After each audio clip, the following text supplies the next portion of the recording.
शादी एक साथ की थी, लेकिन शादी के पूरे 1 साल बाद उसकी बड़ी बहू, जो कि बहुत सुंदर और गोरी थी, वो गर्भवती होती है।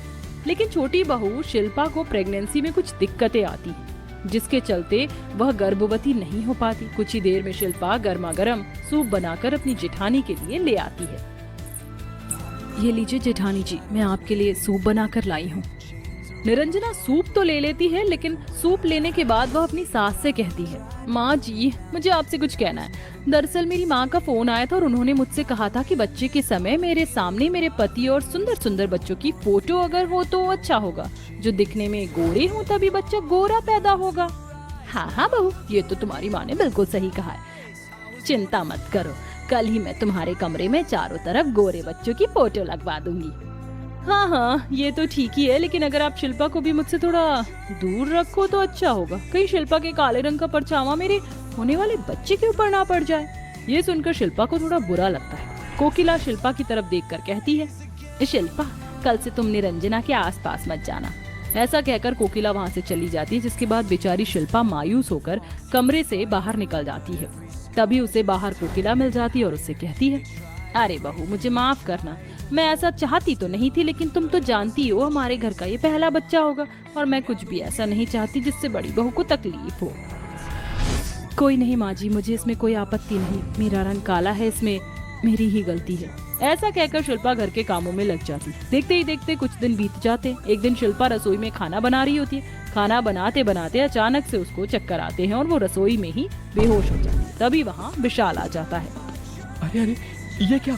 शिल्पा शिल्पा उठो, शिल्पा क्या हुआ? टेस्ट होता है। टेस्ट होने के बाद डॉक्टर विशाल के पास आते हैं और उससे कहते हैं, अरे मुबारक हो, आपकी पत्नी माँ बनने वाली है। डॉक्टर की बात सुनते ही विशाल बहुत खुश हो जाता है और अपनी पत्नी शिल्पा के पास पहुंचकर उसे गले से लगाकर कहते हैं, मुबारक हो तुम्हें, तुम माँ बनने वाली हो और मैं पिता बनने वाला हूँ। आखिरकार तुमने मुझे ये दिन दिखाई दिया। विशाल तो बहुत खुश होता है, लेकिन जब वह अपनी पत्नी को वापस घर लाकर घर के सभी सदस्य को इसके बारे में बताता है तो सभी लोग इस बात को नजरअंदाज कर देते हैं। अरे तो क्या हुआ, सिर्फ और सिर्फ गर्भवती ही तो हुई है, कौन सा तीर मारा है। अब मुझे ही देख लो, मेरा दूसरा महीना चल रहा है। वैसे भी इसका तो हमेशा का ही है, देख लेना आज तो गर्भवती हो गई, लेकिन कुछ दिन में ही इसकी तबीयत खराब हो जाएगी और सब कुछ खत्म हो जाएगा। ऐसा कहकर कोकिला वहाँ से चली जाती है। देखते ही देखते कुछ महीने बीतने लगते हैं। बेचारी शिल्पा का पेट कुछ ही दिनों में निरंजना के पेट से भी ज्यादा बड़ा दिखने लगता है, जिसके चलते निरंजना को अजीब सा लगता है और वह अपनी सास से कहती है, जरा मेरी देवरानी का पेट तो देखो माँ जी, ऐसा लग रहा है जैसे पेट के अंदर ईंट पत्थर भर लिए। अरे दिखा लो डॉक्टर को, ये हकीकत में गर्भवती है भी या नहीं। ये सब विशाल सुन लेता है। जब से शिल्पा के गर्भवती होने का पता चला है, मैं एक बार भी उस डॉक्टर के पास चेकअप करवाने नहीं लेकर गया हूँ। चलो शिल्पा, आज मैं तुम्हें डॉक्टर के पास चेकअप के लिए लेकर जाऊंगा। विशाल अपनी पत्नी शिल्पा से बहुत प्यार करता था। उसे शिल्पा के रंग रूप से कोई मतलब नहीं था, क्योंकि उसे शिल्पा का व्यवहार बहुत भाता था।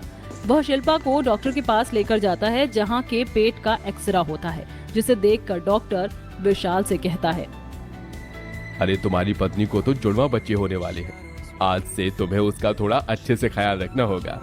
ये सुनकर विशाल बहुत खुश होता है और अपनी पत्नी शिल्पा को ध्यान पूर्वक वापस घर ले आता है। वह घर के सभी सदस्यों को इसके बारे में बताता है। माँ जानती हो आप, शिल्पा को जुड़वा बच्चे होने वाले हैं। डॉक्टर ने कहा है कि उसका अच्छे से ख्याल रखना है। अरे तो क्या हुआ, बच्चा ही तो है, तेरी भाभी को भी होने वाला है। क्या तूने कभी उसके बारे में सोचा? शिल्पा को बोल जल्दी से कुछ बनाकर तेरी भाभी को खिला देगी, उसने सुबह से कुछ नहीं खाया है। कोकिला ऐसा कहकर चली जाती है, जिसके बाद विशाल खुद ही रसोई में जाता है और अपनी पत्नी के साथ अपनी भाभी के लिए भी खाना बनाता है।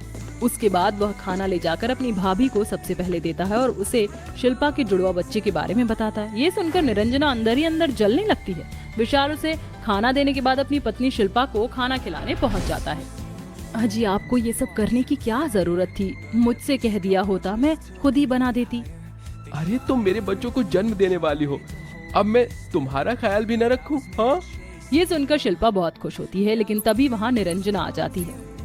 अरे देवरानी, तुम यहाँ मेरे देवर से सेवा करवा रही हो, क्या तुम्हें मेरी जरा भी परवाह नहीं है? कहिए दीदी, आपको क्या चाहिए, मैं अभी दे देती हूँ। अरे बस बस, अब जब मैं उठी हूँ तो मैं ही ले लूंगी, तुम्हें जब फुर्सत मिले तब मेरे पास आ जाना, मुझे तुमसे कुछ काम करवाने हैं। ऐसा कहकर निरंजना वहाँ से चली जाती, जिसके चलते शिल्पा ये सब सुनकर अपना खाना भी अधूरा छोड़ देती है और निरंजना के काम करने पहुँच जाती है। वहीं निरंजना अपने मन ही मन सोचती है, इसको जुड़वा बच्चे क्यों हो रहे हैं, इससे अच्छा तो कोई हादसा हो जाए जिसके चलते इसके दोनों बच्चे इसके पेट में ही मर जाएं। निरंजना ऐसा सोच ही रही थी कि तभी उसे अपने बिस्तर के बराबर वाली टेबल पर केले नजर आते हैं। निरंजना उन केलों को उठाती है और खा लेती है और उसके छिलके अपने कमरे में जगह जगह फेंक देती है। बेचारी मेरे कमरे में मेरी मदद करने आई थी, लेकिन अब मेरे कपड़े अलमारी में लगाते लगाते इसका पैर इस केले के छिलके पर पड़ेगा और ये फिसल कर गिर जाएगी, जिसके चलते इसके दोनों बच्चों से छुटकारा मिल जाएगा। निरंजना ऐसा कहकर खुश हो रही थी, तभी शिल्पा पिलो के कवर लेकर उसके पास आ ही रही थी, लेकिन अचानक से उसका पैर फिसल जाता है और वह निरंजना के ऊपर ही उसके पेट पर गिर जाती है, जिससे दोनों को लीवर, पेट और पेट में दर्द शुरू हो जाता है। जिसके बाद घर के सभी सदस्य उन दोनों को हॉस्पिटल लेकर पहुंचते हैं, जहां निरंजना का बच्चा मर जाता है, लेकिन उसकी काली देवरानी के जुड़वा बच्चे सही सलामत होते हैं, जो कि बहुत सुंदर और गोरे होते हैं। बेचारी निरंजना अपनी गलती का पछतावा करते हुए रो रही होती है। ये सब मेरी ही गलती है, मैंने अपनी घमंड के चलते अपनी देवरानी का बुरा सोचा, लेकिन उल्टा मेरा ही बुरा हो गया। ये सब कोकिला सुन लेती है। ये क्या कह रही हो बहू, कौन सी गलती का पछतावा कर रही हो तुम? निरंजना अपनी गलती अपनी सास को बताती है, जिसके चलते कोकिला को भी बहुत गुस्सा आता है, लेकिन कहीं ना कहीं उसकी भी गलती थी। वह भी शिल्पा को उसके रंग की वजह से बहुत बुरा भला कहती थी। तभी वहाँ शिल्पा अपने दोनों जुड़वा बच्चों को गोदी में लेकर आती है और अपना एक बच्चा निरंजना को देते हुए कहती है, जेठानी जी, मैं 2 बच्चे पालकर क्या करूंगी, इसलिए मैं चाहती हूँ मेरा एक बच्चा आप पालो, क्योंकि आप एक बहुत अच्छी माँ बन सकती हो। अपनी गोदी में बच्चे को देखकर निरंजना की आंखों में आंसू आ जाते हैं। मुझे माफ कर दो शिल्पा, मैंने तुम्हारे लिए कुआं खोदा था, लेकिन उसमें मैं ही गिर गई।